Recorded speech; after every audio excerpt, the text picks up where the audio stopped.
First question, in the figure line P R is divided into 4 equal parts. P R എന്ന് പറഞ്ഞ ലൈനിനെ 4 തുല്യ ഭാഗങ്ങളായി ഭാഗിച്ചിരിക്കുന്നു. P Q is to Q R ആണ് കാണേണ്ടത്. പി ക്യുവിൻ്റെ പാർട്സ് എത്രയുണ്ട്? 3 പാർട്സുകളുണ്ട്. ക്യു ആറിൻ്റെ പാർട്സ് എത്രയാണ്? ഒരെണ്ണം. അപ്പോൾ റേഷ്യോ എന്താണ്? 3:1. If the length of P Q is 6 centimetre, what is the length of Q R? P ക്യുവിൻ്റെ നീളം 6 ആണെങ്കിൽ ക്യു ആറിൻ്റെ നീളം എത്ര? അപ്പോൾ നമുക്ക് പി ക്യുവിൻ്റെയും ക്യു ആറിൻ്റെ റേഷ്യോ ഉണ്ട് 3:1. അതിന് പി ക്യുവിനെ നമുക്കിപ്പോൾ 3x എന്ന് എഴുതാൻ പറ്റും.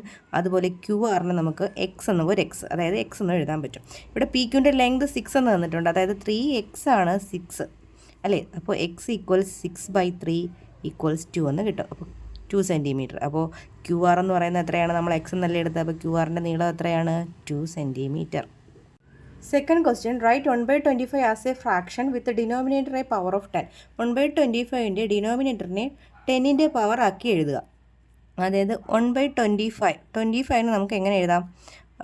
5² എന്ന് എഴുതാം. അതായത് 5 × 5. ഇനി 10ൻ്റെ പവർ ആക്കണമെങ്കിൽ ഈ ഓരോ 5നെയും നമുക്ക് 10 ആക്കാം. അപ്പോൾ ഈ 5നെ 10 ആക്കാൻ 2 കൊണ്ട് ഇൻറ്റു ചെയ്യുക. അടുത്ത 5നെ 10 ആക്കാനും 2 കൊണ്ട് ഇൻറ്റു ചെയ്യുക. അപ്പോൾ നമ്മൾ താഴെ ഡിനോമിനേറ്ററിൽ 2 കൊണ്ട് ഇൻറ്റു ചെയ്തു. അപ്പോൾ മുകളിലും ആ 2 കൊണ്ട് ഇൻറ്റു ചെയ്യുക. ദാറ്റ് ഈസ് മുകളിൽ എത്ര വരും? 4 എന്ന് വരും. താഴെ എന്താണ്? ഇതെല്ലാം കൂടി മൾട്ടിപ്ലൈ ചെയ്യുമ്പോൾ നമുക്ക് 100 എന്ന് വരും. അതായത് 1/25ൻ്റെ 10ൻ്റെ പവറായിട്ട് എഴുതുമ്പോൾ എങ്ങനെയാണ് വരുന്നത്? 4/100. ഇനി write the decimal form of 1/25. 1/25ൻ്റെ ഡെസിമൽ ഫോം എന്ന് പറഞ്ഞാൽ 4/100നെ ഡെസിമൽ ഫോം ആക്കിയാൽ മതി. 100 കൊണ്ട് ഡിവൈഡ് ചെയ്യുന്നതിന് 2 പ്ലേസ് ലെഫ്റ്റിലേക്ക് മാറ്റി കൊടുക്കുക. അതായത് 0.04 ആണ് ഡെസിമൽ ഫോം.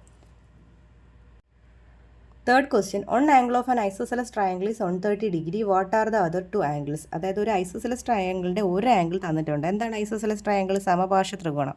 അതായത് 2 കോണുകളും തുല്യമാണ്. അപ്പോൾ 180ൽ നമ്മൾ ആദ്യം എന്ത് ചെയ്യുക? 130 മൈനസ് ചെയ്യുക. അപ്പോൾ നമുക്ക് 50 എന്ന് കിട്ടും അല്ലേ. ഈ 50യുടെ പകുതി എടുക്കുക. 50യുടെ പകുതി എടുക്കുമ്പോൾ എത്രയാണ് കിട്ടുന്നത്? 25. അപ്പോൾ ബാക്കി 2 ആംഗിളും എത്ര വീതമാണ്? 25 ഡിഗ്രി വീതമാണ്. അടുത്ത question, 5 added to 2 times a number gives 21. What is the number? അപ്പോൾ നമുക്ക് നമ്പറിനെ എക്സ് എന്ന് എടുക്കാം. അപ്പോൾ ആ നമ്പറിനോട് കൂടി എത്ര ആഡ് ചെയ്യുന്നത്? 5 ആഡഡ് 2 ടൈംസ് ദ നമ്പർ. അപ്പോൾ 2 ടൈംസ് ദ നമ്പർ എന്ന് പറഞ്ഞാൽ 2x ആണ്. അതിനോട് കൂടിയാണ് 5 ആഡ് ചെയ്യുന്നത്. അപ്പോൾ നമുക്ക് എത്ര കിട്ടുന്നത്? 21. അപ്പോൾ 2x ഈക്വൽസ് 21 - 5 എന്ന് കിട്ടും. That is 16. അപ്പോൾ 2x ആണ് 16. എക്സ് കണ്ടുപിടിക്കാൻ എന്ത് ചെയ്യുക? 16/2 ഈക്വൽസ് എത്രയാണ്? 8 ഈക്വൽസ് 8 എന്ന് കിട്ടും.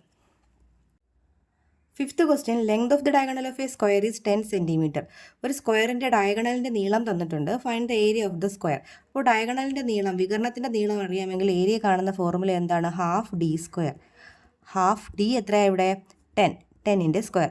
ദാറ്റ് ഈസ് ½ × 10² എത്രയാണ്? 100. അപ്പോൾ 100/2 എത്രയാണ്? 50. 50 സ്ക്വയർ സെൻറ്റിമീറ്റർ ആണ് ഈ സ്ക്വയറിൻ്റെ ഏരിയ. അടുത്ത question, A person deposited 6,000 rupees in a bank which compounds interest quarterly. Annual rate of interest is 12%. What is the quarterly rate of interest? Quarterly rate of interest കാണാൻ വേണ്ടി നമുക്കിവിടെ rate എത്രയായിരുന്നു? 12 ആയിരുന്നു. Quarterly ആയതുകൊണ്ട് തന്നെ 4 വെച്ച് നമ്മൾ ഡിവൈഡ് ചെയ്യുക. ഇപ്പോൾ 3% ആണ് answer. How much would he get after 6 months? 6 മാസത്തിന് ശേഷം എത്രയാണ് കിട്ടുന്നത്? അപ്പോൾ കോമ്പൗണ്ട് ഇൻട്രസ്റ്റ് കാണാനുള്ള ഫോർമുലയാണ് എടുക്കേണ്ടത്. A is equal to P × 1 + R/100 the whole raised to n എന്ന ഫോർമുല. ഇവിടെ P എത്രയാണ്? 6000. 6000 × 1 + R ഇവിടെ എത്രയാണ്? 3/100. ഇവിടെ n എന്ന് പറയുന്നത് 6 months ആയതുകൊണ്ട് തന്നെ ക്വാർട്ടർലി ആകുമ്പോൾ 6/3 എത്രയാണ്? 2 ആണ് വരുന്നത്. അപ്പോൾ 6000 × 103/100 ഹോൾ റൈസ് ടു 2 എന്ന് വരും. ഇത് സിംപ്ലിഫൈ ചെയ്തെടുക്കുമ്പോൾ നമുക്ക് 6365.4 എന്ന് കിട്ടും. ഏഴാമത്തെ ചോദ്യം, in the figure ABCD is a trapezium. ABCD ഒരു ട്രപ്പീസിയമാണ്. AB 8 സെൻറ്റിമീറ്റർ ആണ്. DC 4 centimetre. Distance between parallel sides എന്ന് പറയുന്നത് 5 ആണ്. What is the sum of parallel sides? Parallel സൈഡ്സിൻ്റെ സം എത്രയാണ്? ഇവിടെ 4ഉം 8ഉം ആണ് പാരലൽ സൈഡ്സ്. ദെർഫോർ സം എന്ന് പറയുന്നത് 4 + 8 ഈക്വൽസ് എത്രയാണ്? 12 ആണ്. Find the area of the trapezium. ട്രപ്പീസിയത്തിൻ്റെ ഏരിയ കാണാനുള്ള formula area equals ½ × h × a + b എന്നതാണ്. ഇവിടെ a എന്ന് പറയുന്നത് നമുക്ക് 8 ആയിട്ട് എടുക്കാം. b എന്ന് പറയുന്നത് 4 ആണ്. h എന്ന് പറയുന്നത് 5 ആണ്. അപ്പോൾ വാല്യൂസ് കൊടുക്കുക. ½ × 5 × a + b നമുക്ക് കിട്ടി എത്രയാണ്? 12 എന്ന്. അപ്പോൾ 12ഉം 2ഉം കൂടെ ക്യാൻസൽ ചെയ്താൽ 6 എന്ന് കിട്ടും. 6 × 5 എത്രയാണ്? 30 cm² ആണ് ഈ ട്രപ്പീസിയത്തിൻ്റെ ഏരിയ. അടുത്ത question, x² - y² equals x + y × x - y. If x + y = 10, x - y = 8, x² - y² കാണുക. അപ്പോൾ x plus y into x minus y into ഇത് കൊടുത്താൽ മതിയല്ലോ. അതിൻ്റെ ഫോർമുലയല്ലേ ഇവിടെ കൊടുത്തിരിക്കുന്നത്. അപ്പോൾ 10 ഇൻറ്റു 8 ദാറ്റ് ഈസ് 80. ഇതേ ഐഡൻറ്റിറ്റി ഉപയോഗിച്ചുകൊണ്ട് 51 ഇൻറ്റു 49 കാണുക. 51 നമുക്ക് എങ്ങനെ എഴുതാം? 50 പ്ലസ് 1 ഇൻറ്റു 49 എങ്ങനെ എഴുതാം? 50 മൈനസ് 1. അപ്പോൾ ഈ ഫോർമുല കൊടുത്തൂടെ നമുക്ക്? X plus y into x minus y that is x square minus y square that is 50 square minus 1 square. 2500 എന്ന് 1 കുറയ്ക്കുക. 2499 ആൻസർ. ഓക്കെ, അടുത്ത് the weights of 30 children in a classes are listed below 20. എങ്ങനെ കുറച്ച് വെയ്റ്റുകൾ തന്നിരിക്കുകയാണ്. നമുക്ക് ഈ വെയ്റ്റുകളുടെ ക്ലാസ് ഇൻ്റർവൽ അനുസരിച്ചുകൊണ്ട് ടാലി മാർക്ക് ചെയ്യുക, നമ്പർ ഓഫ് ചിൽഡ്രൻ എഴുതുക. ഇപ്പോൾ 20ക്കും 25നും ഇടയിലായിട്ട് എത്ര കുട്ടികളാണ് വരുന്നത്? 2 പേര്. അപ്പോൾ ടാലി മാർക്ക് 2 ആണ്. 2. 25നും 30ക്കും ഇടയിലായിട്ട് എത്ര വരുന്നുണ്ട്? 25നും 30ക്കും ഇടയിലായിട്ട് 5 പേരാണ് വരുന്നത്. അപ്പോൾ നമ്മൾ ടാലി മാർക്ക് 5 മാർക്ക് ചെയ്യുക. ദെൻ 30ക്കും 35നും ഇടയിൽ നോക്കുമ്പോൾ നമുക്ക് 7 പേര് കിട്ടും. അപ്പോൾ ടാലി മാർക്ക് ചെയ്യേണ്ടത് 7 ഇവിടെ 5 2 7 അങ്ങനെ 7 വരും. 35നും 40ക്കും ഇടയിലായിട്ട് വരുന്നതും 7 പേര് തന്നെയാണ്. 5ഉം 2ഉം ചേർത്ത് നമുക്ക് 7 ആക്കി എഴുതാം. ദെൻ 40ക്കും 45നും ഇടയിലായിട്ട് വരുന്നത് 5 പേരാണ്. അപ്പോൾ ടാലി മാർക്ക് ചെയ്യേണ്ടത് 5 ആണ്. ഇവിടെ 5 ആണ്. 45 to 50 വരുന്നത് 4 പേരാണ്. ഇവിടെ നമുക്ക് Tally 4, number of children 4. Question, find the sum of angles of A 10 sided regular polygon.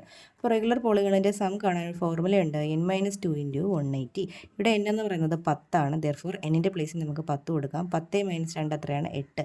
8 into 180 ചെയ്യുമ്പോൾ കിട്ടുന്നതാണ് സം. ദാറ്റ് ഈസ് 1440 എന്ന് കിട്ടും. ഇനി what is the measure of 1 inner angle of this polygon. ഈ പോളിഗണിൻ്റെ ഒരു ഇന്നർ ആംഗിളിൻ്റെ മെഷർ എന്താണ്? അപ്പോൾ 10 side ഉള്ളത് കൊണ്ട് തന്നെ സമ്മിനെ നമ്മൾ 10 വെച്ച് ഡിവൈഡ് ചെയ്താൽ ഒരു ഇന്നർ ആംഗിളിൻ്റെ മെഷർ കിട്ടും. ദാറ്റ് ഈസ് 144 0 ക്യാൻസൽ ആയി പോയിട്ട് 144 ഒരു ഇന്നർ ആംഗിൾ. അടുത്ത question, in the figure A B equals 5 centimetre, A D equals 2 centimetre, B D equals dash. A B എന്ന് പറയുന്നത് ഇതാണ്. ഈ എ മുതൽ ബി വരെയുള്ള അകലെ ഇത് മൊത്തവും 5 ആണ്. ബി ഡി ആണ് കാണേണ്ടത്. എ ഡി 2 ആണ്. അപ്പോൾ 5 നിന്ന് 2 പോയാൽ എത്രയാണ്? 3 അല്ലേ. ബി ഡിയുടെ ലെങ്ത് കണ്ടുപിടിക്കുന്നത് എങ്ങനെ? 5 - 2 ഈക്വൽസ് 3 സെൻറ്റിമീറ്റർ. ഇനി ബി പാർട്ട് ചോദ്യം, write the ratio between the areas of triangle A D C and the triangle B D C. A D സിയുടെ ഏരിയയുടെയും ബി ഡി സി എന്ന ട്രയാങ്കിളിൻ്റെ ഏരിയയുടെയും റേഷ്യോ കാണാനാണ്. അപ്പോൾ എ ഡി സിയുടെ ബേസ് ഇവിടെ 2 ആണ്.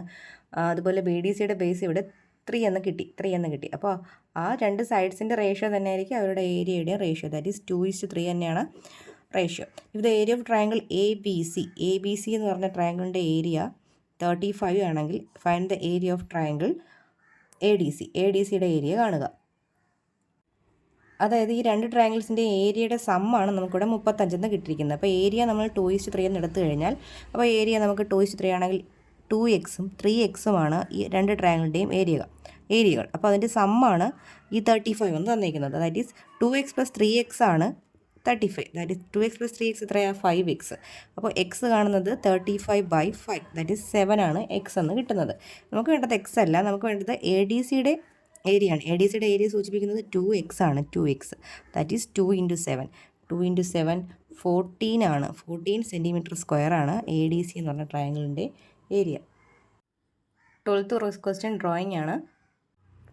13th question, the angles of a triangle are in the ratio 2:3:4. What is the sum of angles of a triangle? ഒരു ത്രികോണത്തിനകത്ത് കോണുകളുടെ തുക എത്രയാണ്? 180. അപ്പോൾ ആ ഒരു ക്ലൂ ഉപയോഗിച്ചുകൊണ്ട് നമുക്കത് ചെയ്യാം. റേഷ്യോ 2:3:4 ആണെങ്കിൽ 2x + 3x + 4x ആണ് നമുക്ക് എന്തെന്നുള്ളത്? 180. അതായത് 9x ആണ് 180. എക്സ് എന്ന് പറയുമ്പോൾ 180 / 9 എന്ന് എഴുതാം. ദാറ്റ് ഈസ് 20 ആണ് എക്സ്. അപ്പോൾ ഒരു ആംഗിൾസ് എത്രയാണ്? 2x 3x 4x അല്ലേ. അപ്പോൾ 2x, അപ്പോൾ 2 × 20 40, 3x 3 × 20 60, 4x 4 × 20 80. അടുത്ത question, the perimeter of a rhombus is 40 centimeters and the length of one of its diagonal is 12 centimeters. In the given figure what is the length of one of this rhombus? റോംബസിൻ്റെ പ്രത്യേകത എന്താ? എല്ലാ സൈഡ്സും equal ആണ്. ഇപ്പോൾ ഇവിടെ A എടുക്കുകയാണെങ്കിൽ എല്ലാ സൈഡും എന്താണ്? എ ആണ്. അപ്പോൾ ഇതിൻ്റെ എല്ലാം തുകയാണ് അതിൻ്റെ പെരിമീറ്റർ. അതായത് 4a ആണ് നമുക്ക് ഇവിടെ 40 ആയിട്ട് തന്നിരിക്കുന്നത്. അപ്പോൾ 4a = 40 ആണ്. അപ്പോൾ a = 40/4 നമുക്ക് 10 എന്ന് കിട്ടും. അപ്പോൾ ഇവിടെ എയുടെ വാല്യൂ എത്രയാണ്? 10 ആണ്. ഈ ഒരു ട്രയാങ്കിൾ ഞാൻ പേര് കൊടുത്താൽ AOB എന്നൊരു ട്രയാങ്കിൾ കൺസിഡർ ചെയ്യുകയാണെങ്കിൽ ഇവിടെ AB നമുക്ക് 10 എന്നുണ്ട്. അത് ഈ റൈറ്റ് ട്രയാങ്കിളിൻ്റെ ഹൈപ്പോട്ടന്യൂസ് ആയിട്ടാണ് വരുന്നത്. ഇവിടുത്തെ ഡയഗണൽ 12 എന്ന് തന്നിട്ടുണ്ട്. അതായത് ഇവിടെ 12ൻ്റെ പകുതി 6 ആയിരിക്കും നമുക്ക് OB കിട്ടുന്നത്. ഇനി നമുക്ക് AO കണ്ടുകൂടെ? എന്താ AO എന്ന് പറയുന്നത്? AO സ്ക്വയർ എന്ന് പറയുന്നത്, ഇത് പൈതഗോറസ് തിയറം നമുക്ക് അപ്ലൈ ചെയ്യാം. AO സ്ക്വയർ എന്ന് പറയുന്നത് എ ബി സ്ക്വയറിൽ നിന്ന് ഒ ബി സ്ക്വയർ മൈനസ് ചെയ്യുന്നതാണ്. അതായത് 10 സ്ക്വയർ മൈനസ് 6 സ്ക്വയർ. 10 സ്ക്വയർ എത്രയാണ് 100, 6 സ്ക്വയർ 36, മൈനസ് ചെയ്യുമ്പോൾ നമുക്ക് 64 എന്ന് കിട്ടും. എയുടെ സ്ക്വയറാണ് 64, therefore AO equals √64, that is 8 centimetre എന്ന് കിട്ടും. എയുടെ വാല്യൂ എത്രയാണ് 8. അപ്പോൾ എ പാർട്ടിൻ്റെ ആൻസർ നമുക്ക് 10 ആയിരുന്നു one side. Find the length of second diagonal. Second ഡയഗണലിൻ്റെ ഒരു പാർട്ടാണ് നമുക്ക് കിട്ടിയത് 8. അപ്പോൾ സെക്കൻഡ് ഡയഗണൽ ഇവിടെ എന്ത് തന്നെ ആയിരിക്കും 8 അപ്പോൾ സെക്കൻഡ് ഡയഗണലിൻ്റെ നീളം 8 + 8 എത്രയാണ് 16. ഇനി ഈ റോംബസിൻ്റെ ഏരിയ കാണുക. റോംബസിൻ്റെ ഏരിയ കാണാനുള്ള ഫോർമുല ½ × d1 d2 എന്നതാണ്. ദാറ്റ് ഈസ് ½ × d1 ഇവിടെ നമുക്ക് 12 എന്ന് എടുക്കാം, d2 16 എന്ന് എടുക്കാം. 12ഉം 2ഉം കൂടെ ക്യാൻസൽ ചെയ്ത് 6 എന്ന് കിട്ടും. 6 × 16 എത്രയാണ് 96. 15th question histogram വരയ്ക്കാനാണ്. 16th ക്വസ്റ്റ്യനും ഒരു ഡ്രോയിങ് ആണ്, സർക്കിൾ വരയ്ക്കാനാണ്. 17th ക്വസ്റ്റ്യനിൽ ഒരു പാരലലോഗ്രാം ആണ് തന്നിരിക്കുന്നത്, സാമാന്തരികം. അതിൻ്റെ ഏരിയ പരപ്പളവ് കാണാനാണ്. സാമാന്തരികത്തിൻ്റെ ഏരിയ കാണാനുള്ള ഫോർമുല ½ × ബേസ് × ഹൈറ്റ് എന്നതാണ്. ഹാഫ് ഇവിടെ ബേസ് 6 ആണ്, ഹൈറ്റ് 3 ആണ്. 2ഉം 6ഉം കൂടെ ക്യാൻസൽ ചെയ്യുമ്പോൾ 3 × 3 എത്രയാണ് 9 സെൻറ്റിമീറ്റർ സ്ക്വയർ ആണ് ഏരിയ.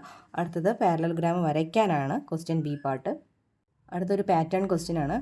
അടുത്ത 2 ലൈൻ എഴുതാനായി എളുപ്പം എഴുതാം. നമുക്കിവിടെ 1 2 3 ആകുമ്പോൾ അടുത്ത എന്തായിരിക്കും 4ൻ്റെ സ്ക്വയർ ആയിരിക്കും. ഇവിടെ എന്താണ് 5ൻ്റെ സ്ക്വയർ ആണ്. ഇവിടെ 2 വെച്ച് കൂടുകയാണ്, അപ്പോൾ ഇവിടെ 9 സ്ക്വയർ. ബാക്കി ഇവിടെ 2 തന്നെയാണ്. ഇവിടെ 3 × 4 ആണെങ്കിൽ ഇവിടെ എന്താണ് 4 × 5 ആണ്. അടുത്തത് 5 സ്ക്വയർ. ദെൻ ഇവിടെ 6 സ്ക്വയർ. ഇവിടെ 9 ആണെങ്കിൽ 11 ആണ്. 11 സ്ക്വയർ മൈനസ് 2 × 5 × 6. അപ്പോൾ 2 ലൈൻ എഴുതി കഴിഞ്ഞു. ഇവിടെ നമുക്ക് ഇവിടെ 2 ആണെങ്കിൽ ഇവിടെ അതിനുള്ളിൽ 2 ആണ്, 3 ആണെങ്കിൽ ഉള്ളിൽ 3 ആണ്, 4 ആണെങ്കിൽ ഉള്ളിൽ 4 ആണ്. അപ്പോൾ ഇവിടെ 7 ആണെങ്കിൽ ഇതിൻ്റെ ഉള്ളിൽ എത്രയായിരിക്കും 7 ആയിരിക്കും. അടുത്ത നമ്പർ എത്രയാണ് 8 ആയിരിക്കും. Write the 20th line of this pattern. 20th line ആകുമ്പോൾ 20 സ്ക്വയർ പ്ലസ് 21 സ്ക്വയർ ഈക്വൽസ് ഇത് രണ്ടും കൂടി ആഡ് ചെയ്യുക. എത്രയാണ് 20യും 21ഉം കൂടെ ആഡ് ചെയ്യുമ്പോൾ 41 സ്ക്വയർ മൈനസ് 2 × ഇവിടെ ഇപ്പോൾ 20 അല്ലേ, അപ്പോൾ ഇവിടെ എന്താ 20 × 21.